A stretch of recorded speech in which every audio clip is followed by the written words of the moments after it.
Bonjour. Ma tâche, j'espère, sera quand même plus facile que celle de Marc Urbain-Proulx, qui nous a montré qu'il y a différentes sortes de sous-ministres adjoints.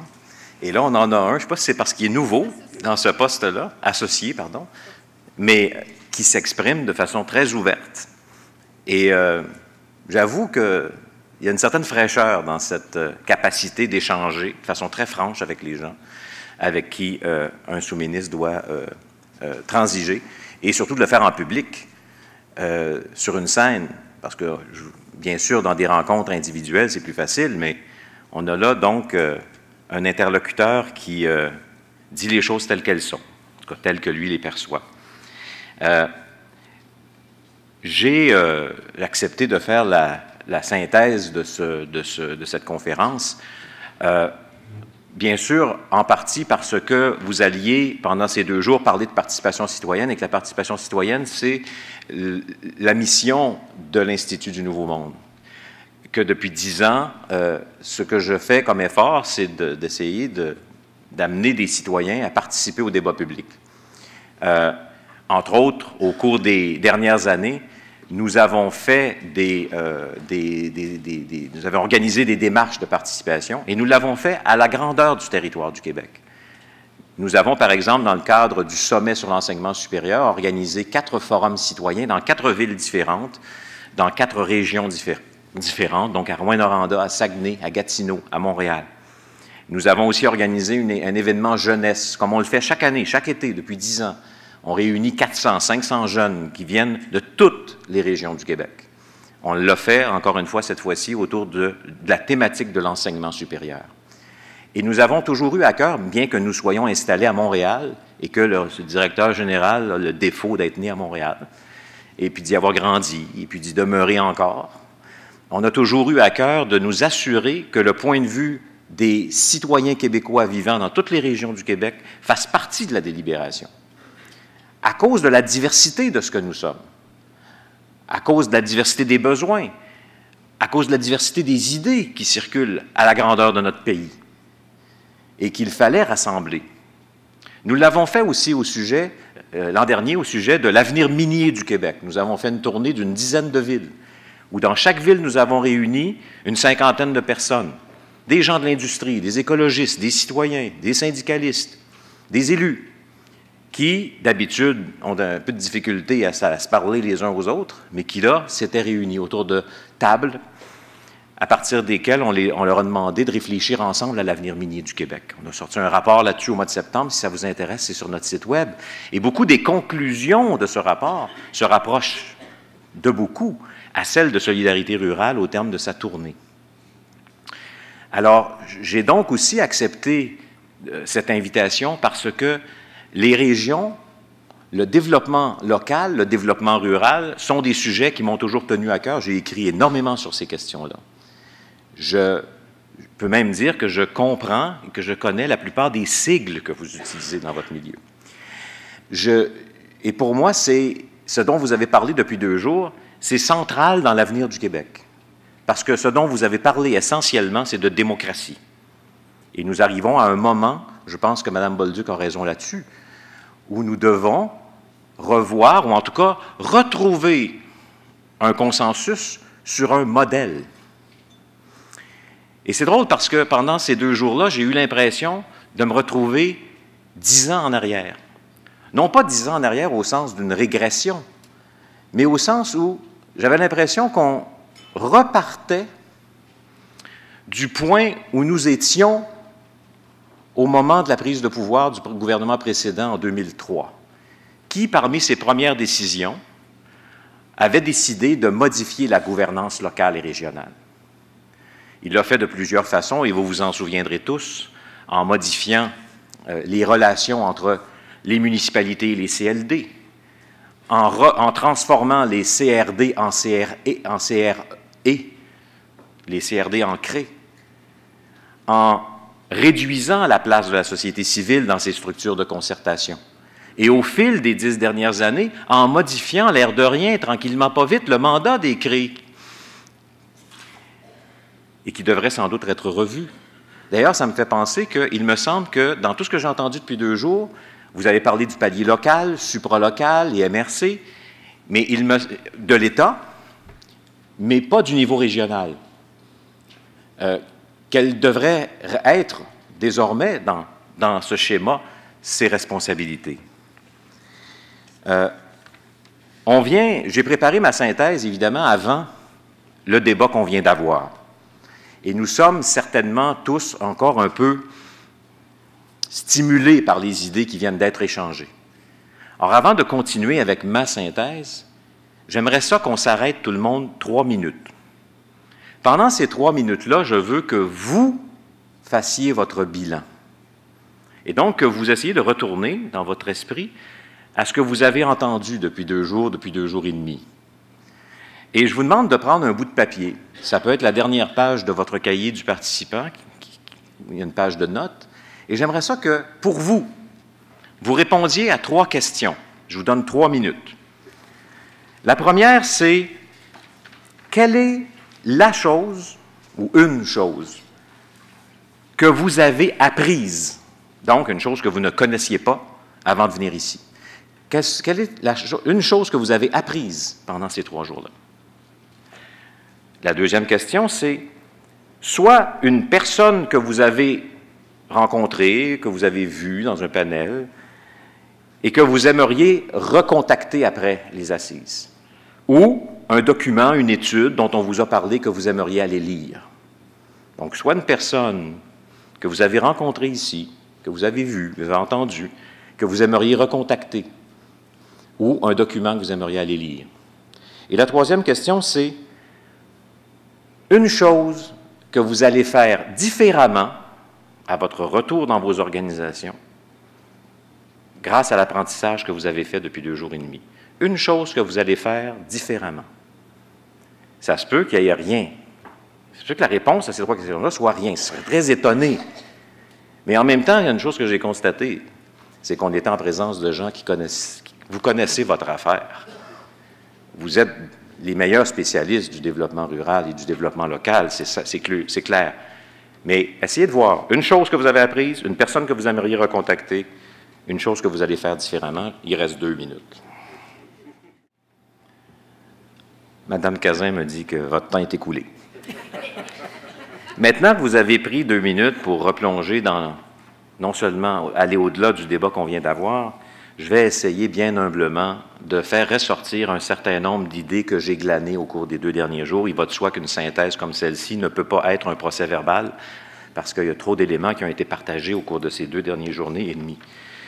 Le premier élément concerne ce que j'ai déjà mentionné il y a quelques instants, à savoir que j'ai le sentiment que d'avoir entendu des gens qui voulaient reprendre là où on s'était arrêté, en quelque sorte, là où on en était rendu, au début des années 2000, après plusieurs années où il y a un modèle de gouvernance québécois qui, progressivement, s'était mis en place, hein, puis qui remonte à quand même un certain temps, peut-être entre autres à la création des MRC, puis il y a eu toute une progression au cours des dernières décennies qui nous amenait à un modèle de gouvernance relativement décentralisé, c'est sûr qu'on peut le décentraliser davantage, puis avec des responsabilités de concertation au niveau régional et ainsi de suite.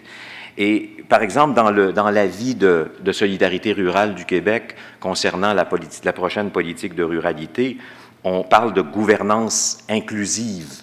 Donc, on parle du retour de la société civile, en quelque sorte. Elle a toujours été présente, la société civile, mais on l'avait un peu écartée des instances officielles. On parle d'une gouvernance inclusive aussi qui donne une parole aux citoyens. On a beaucoup parlé de participation citoyenne et je vais y revenir un peu tout à l'heure. J'ai entendu des mots comme changer la façon de faire la politique, complémentarité, concertation, intersectorialité, collaboration, confiance. Et cette vision de la démocratie, en quelque sorte, est une vision à laquelle vous semblez tous tenir. Il m'a semblé y avoir beaucoup de cohérence dans tout ce que j'ai entendu au cours des 2 derniers jours sur cet aspect-là, et ça me semble être central dans la revendication que vous formulez. C'est aussi central dans le débat démocratique du Québec. Revenons à l'an dernier. Aujourd'hui, nous sommes le 22 mars. Il y a un an, le 22 mars, il y avait 200 000 personnes dans les rues de Montréal, c'était principalement des étudiants, qui venaient dire au gouvernement qu'il était en désaccord avec une politique relative aux droits de scolarité, mais on a vu autour des étudiants s'agglutiner au fil des semaines bien d'autres citoyens qui venaient en quelque sorte contester la façon dont le Québec était gouverné. À savoir qu'on ne peut plus aujourd'hui, dans une société scolarisée, dans une société pluraliste, diversifiée, décider d'en haut, imposer sa décision sans consulter les citoyens entre les élections. Les étudiants revendiquaient le droit de participer à la décision qui était en train d'être prise sur les droits de scolarité. Beaucoup de citoyens leur ont emboîté le pas. Et la contestation a été encore plus vive au moment où le gouvernement a fait adopter une loi spéciale pour restreindre le droit de manifester. La parole du premier ministre à ce moment-là a été « Les étudiants, votre place est dans la classe ». Il aurait pu dire à d'autres citoyens, par exemple des syndiqués, « Votre place est à l'usine, votre place est au bureau ». Il y avait une forme de négation de la citoyenneté active dans l'attitude de ce gouvernement-là, et au cœur du conflit du printemps dernier, il y avait l'affrontement entre deux visions de la démocratie. Une vision de la démocratie portée par le gouvernement précédent, et je ne fais pas de politique partisane, je fais simplement montrer la nature du débat. Donc, une conception de la démocratie qui s'est aussi répercutée au fil des dernières années par une évolution du modèle québécois de gouvernance. À l'Institut du Nouveau Monde, on publie chaque année un livre qui s'appelle « L'État du Québec ». On fait le bilan du Québec dans tous les domaines, et dans la dernière édition, ça donne que le livre a la forme carrée et que la couverture était rouge. L'État du Québec 2012, un hasard. Il y a un texte de M. Thibault Martin, qui travaille à l'Université du Québec en Outaouais, à la chaire, une chaire sur la démocratie, les Autochtones, etc. Je ne me rappelle pas du nom précis de la chaire, mais... Et le texte qu'on lui a demandé de nous faire, c'était de nous faire une analyse sur le modèle québécois à l'épreuve du plan Nord. Et l'analyse de M. Martin montre de façon très limpide comment ce modèle-là de gouvernance a évolué sous le gouvernement libéral. Il nous rappelle que le modèle québécois, ce qu'on appelle le modèle québécois, ça ne veut pas dire qu'on est meilleur que les autres, simplement que c'est un assemblage d'institutions qu'on a créé au fil des années. Bien, le modèle québécois de première génération, il date de quand? Des années 60-70, dans lesquels on était à l'apogée de l'État keynésien, et là, c'est l'État qui développait. L'État était planificateur, régulateur, développeur, puis pourvoyeur de services. On a fait un système de santé, on a fait un système d'éducation, on a aussi fait la baie James, et c'était l'État qui décidait et qui faisait. Avec la crise économique des années 80, on est arrivé avec un modèle québécois de deuxième génération, où là, l'État a dit, bien là, un instant, je ne suis plus capable de tout faire tout seul. Et il a donc ouvert la planification, la gouvernance à un ensemble de partenaires dans la société. Et à partir de ce moment-là, plusieurs instances de concertation ont été soit créées ou soit renforcées. L'économie sociale a commencé à prendre un nouvel élan, de nouvelles formes. Le développement économique communautaire a pris sa place. On a créé le bureau d'audience publique sur l'environnement, les conseils régionaux de développement, et ainsi de suite. Donc, à partir des années 80, on avait un modèle québécois où l'État n'était plus le seul à agir, mais il y avait un ensemble de partenaires. En 2003, quand le gouvernement libéral a pris le pouvoir, il y a eu un repli quant au poids de la société civile dans ces instances-là. J'ai donné l'exemple des conférences régionales des élus, j'ai donné l'exemple des CLD, aussi, on peut penser aux partenariats privés-publics qui ont tout à coup apparu, la fameuse réingénierie dont parlait M. Proulx, le fait de retourner au privé un certain nombre de responsabilités. En fait, là, on agissait 20 ans en retard parce que cette philosophie-là, c'est au début des années 80 qu'elle est née avec Reagan et Thatcher aux États-Unis et en Grande-Bretagne. On était 20 ans en retard, mais bon, on l'a fait pareil, avec les effets que ça a eu. Comment ça s'est répercuté dans le plan Nord, cette philosophie-là, cette façon de voir les choses? D'abord, le plan Nord, c'était une démarche principalement économique. Je sais que dans les papiers, c'est pas ça qui est écrit, dans les papiers, on parle de développement durable, on parle des impacts sociaux, mais en gros, une démarche principalement économique, dans lequel le processus de concertation ne donnait pas la parole à tous. Il n'y avait pas la place pour les Autochtones, sauf s'ils adhéraient au plan, ou alors que le gouvernement était obligé de les consulter parce qu'il y avait des conventions, convention de la baie James, etc. Il y a des nations qui n'ont pas eu vraiment droit au chapitre. Pas de financement pour que les groupes environnementaux puissent participer. Donc, le gouvernement se concertait avec les élus locaux et les forces économiques. La place laissée à l'industrie a été remarquable dans ce plan-là, nous dit Thibault Martin.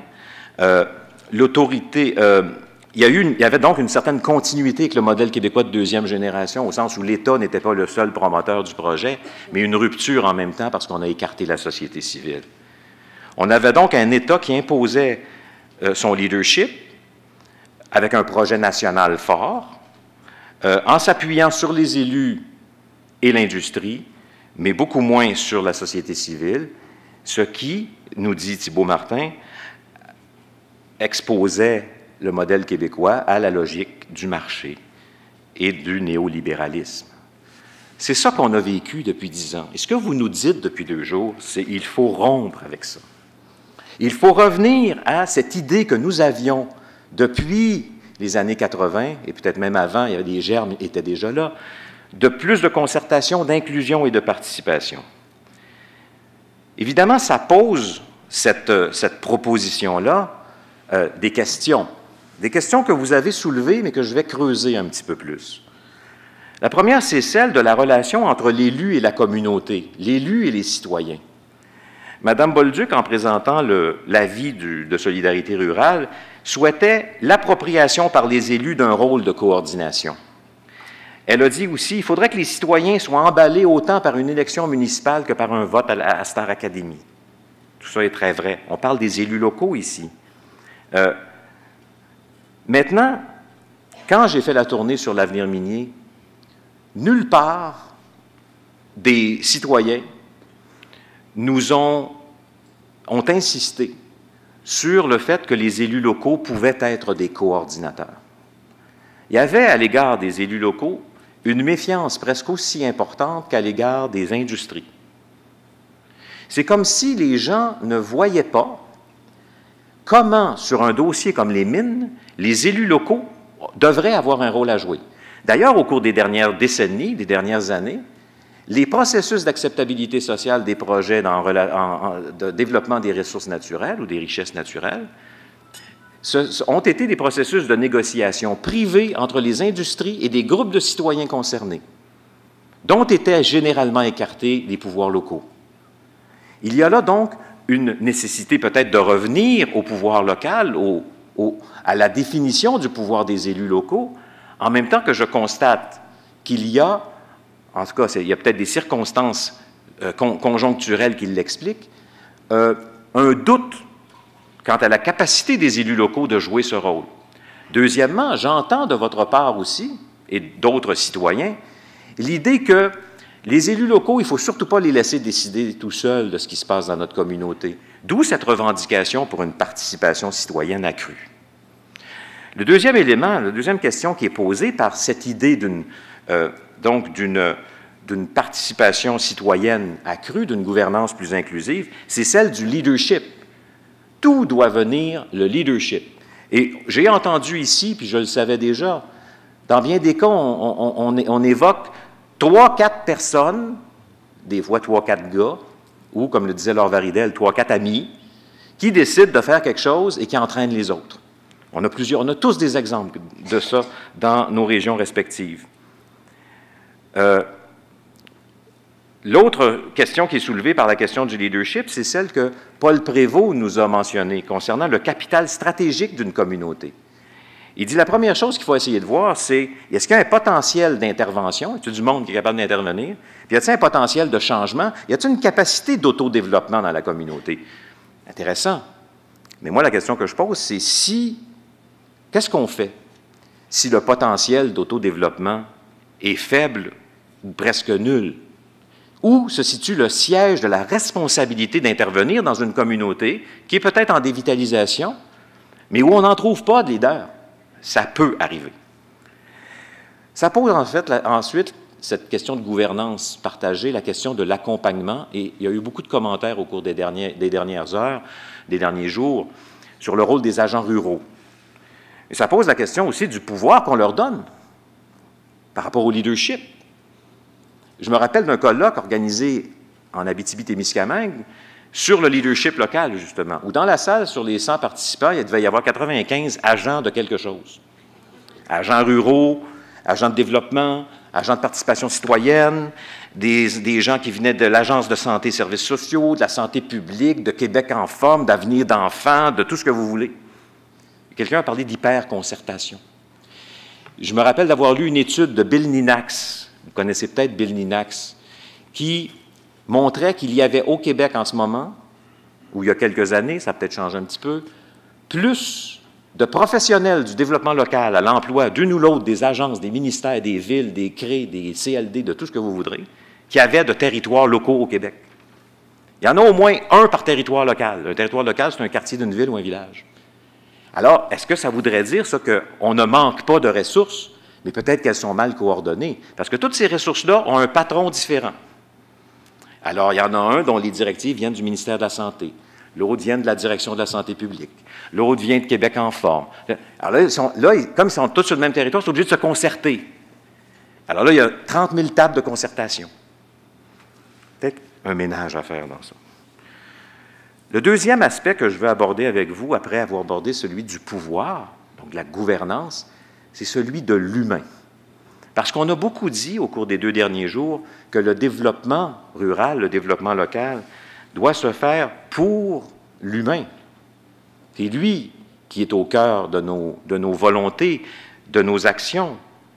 Je me plais à reprendre la remarque d'Yvon Pesant, le maire de Saint-Marcel-de-Richelieu, si vous me permettez, je vais peut-être la déformer un peu, mais tu sais, on a une automobile manuelle, on la met au neutre, il y a des gens qui poussent en arrière, l'auto commence à avancer, puis là, il y a un bon leader qui prend le volant, il embraye en deuxième, puis le char est parti. Alors, c'est cette idée aussi de compter sur les humains qui sont dans nos communautés. Ce sont les gens qui sont les leviers de changement. Puis, comme disait Paul Prévost, on ne peut pas les clairer, les gens qui habitent dans nos territoires. Alors, ça pose ça aussi 2-3 questions. La première, c'est la question du rôle des citoyens, et là-dessus, vous avez fait consensus. Il faut que les citoyens participent entre les élections à la construction des politiques publiques, à la co-création des politiques publiques, des décisions qu'on prend. Il faut partager un même langage entre nous. Il faut définir une vision. L'idéal serait que les citoyens ne soient pas appelés à participer seulement pour réagir à un projet déjà ficelé, mais plutôt à imaginer un projet de territoire, rêver leur ville. Et ça a été relativement unanime. C'est ce qu'on veut. Et dans les ateliers, c'est ce dont on a parlé hier. Comment faire ça? Et là, il y a des remarques qui ont été soulevées. Oui, mais comment amener les gens dans la salle pour qu'ils discutent avec nous? Ensuite, comment faire face à la résistance au changement? Comment aller chercher les gens qui sont dans le Gate Town? Je viens d'apprendre qu'il y avait un Gate Town à Val-David, donc une communauté fermée à Val-David, où on a tenu pourtant un processus avec une centaine de personnes, a-t-on appris hier? Ah, ils sont à Sainte-Marguerite. Bon, alors, tout ça pour dire que, donc, comment on contre la résistance au changement et comment on rallie ensuite les gens qui n'ont pas participé à ces processus-là? Comment on assure la continuité, la durabilité, l'implantation la mise en place des consensus qui sont établis par ces processus? Quel doit être le rôle des fonctionnaires dans tout ça? Quand doit-on traduire le fruit du consensus dans une réglementation, dans une loi, bref, toute la question qui est posée, une fois qu'on a dit on fait participer les citoyens, et s'il y a quelqu'un ici dans la salle qui croit dans la participation citoyenne, c'est bien moi, c'est comment on institutionnalise ensuite le résultat de cette participation-là. Et il y a une leçon qu'il faut prendre concernant la participation citoyenne. C'est que la participation citoyenne ne peut pas se résumer à un processus facilité par un consultant pendant une couple de mois ou une couple d'années, qui ensuite donne lieu à un désert, nous ramène au conseil municipal qui adopte des règlements avec des numéros longs que personne ne comprend et qui ne mobilise personne non plus dans la communauté. La participation citoyenne doit devenir un processus permanent. Sinon, ça ne fonctionnera pas. Sinon, ce sera une consultation parmi d'autres. Et dans ce processus permanent, il faut bien voir que dans la participation, il y a plusieurs niveaux qui vont de l'information jusqu'au partenariat. Le niveau le plus faible, on donne de l'information publique. Le niveau le plus élevé, c'est lorsqu'on inclut les gens dans des partenariats sur une base permanente. De sorte que ces gens-là deviennent tous des ambassadeurs d'une sorte de bien commun qu'on réussit à défendre ensemble, à définir ensemble. Et cette participation-là, c'est sûr qu'elle est peut-être plus facile au niveau local. Et c'est ma deuxième remarque et la dernière sur laquelle je conclurai. C'est que les gens qu'on fait participer au niveau local, ils ne doivent pas s'enfermer dans un carcan local. Parce que, et ça a été soulevé par plusieurs personnes au cours des 2 derniers jours, et Mme Bolduc, d'ailleurs, a souhaité que la politique de la ruralité ne soit pas un carcan pour les ruraux, qu'il faille s'ouvrir et se préoccuper et être attentif de toutes les politiques sectorielles. Probablement qu'il y a plus d'impact sur l'avenir des ruraux dans une nouvelle politique de la santé que dans une politique de la ruralité. Parce que la santé, c'est la moitié du budget de l'État. Si on veut décentraliser, d'ailleurs, dans la santé, est-ce qu'on décentralise vers les agences de la santé, vers les établissements ou vers les pouvoirs territoriaux, vers les municipalités, vers les MRC, comme ça existe dans plein de pays européens, où ce sont les municipalités qui gèrent la première ligne en santé. La dernière fois que j'ai lancé ça dans un colloque d'élus municipaux, j'ai failli recevoir des tomates. Personne n'en veut. Mais dans d'autres pays, c'est logique. Mais il faut se poser la question de l'institutionnalisation de tout ça. Et dernière chose par rapport au danger de s'enfermer dans le localisme, c'est que, et je pense que c'est Gaston Plante qui l'a soulevé, il y a des règles qui nous sont, dit-on, imposées de l'extérieur. C'est vrai, mais ça va toujours exister. Et on ne peut pas penser qu'on va toujours réussir à les contourner. M. Plante donnait l'exemple de la distribution alimentaire. Au Canada, la distribution alimentaire est concentrée entre les mains de, je crois, 3 ou 4 chaînes de distribution. Il n'y en a rien qu'une qui est basée au Québec. Le pouvoir qui est concentré dans ce système-là est immense. Et il y a même des multinationales qui se cassent les dents dessus. Alors imaginez les petits producteurs locaux. Si on se contente de réfléchir en rêvant notre village à comment l'année prochaine on va faire les choses entre nous, mais qu'on ne se préoccupe pas de la manière dont on fait la distribution alimentaire, si on ne se préoccupe pas de la prochaine politique énergétique, on passe à côté de choses qui vont nous influencer. On a beau vouloir être autonome, on a beau vouloir la décentralisation. Il y a toute une série de choses qui ne pourront jamais être décentralisées et on doit, comme citoyens, s'en préoccuper tout autant. Je vous remercie beaucoup. Merci beaucoup. Merci, M. Venn. Fort intéressant.